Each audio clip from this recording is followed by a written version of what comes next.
नैहर में जबले कुंवार रहली हमरे की मानत भातार रहली नैहर में जबले कुंवार रहली हमरे के मानत भातार रहली जब से पाई गई पियावा गई बीगी के हो जब से पाई गई पियावा गई बीगी के हो बोल का हाल बा दीदी के हो बोल का हाल बा तारा दीदी के हो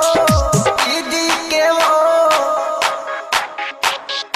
दीदी के हो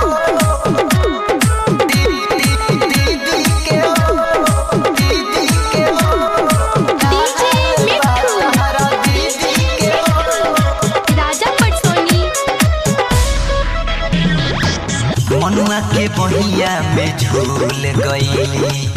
लालू ना दानावा के भूल गई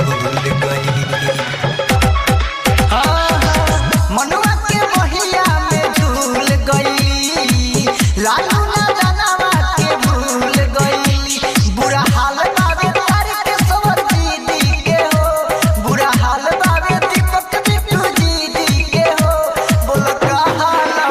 तारा दीदी के हो बोल का हाल तारा दीदी के हो। Mix by Pallavi recording studio Parsa बाजार।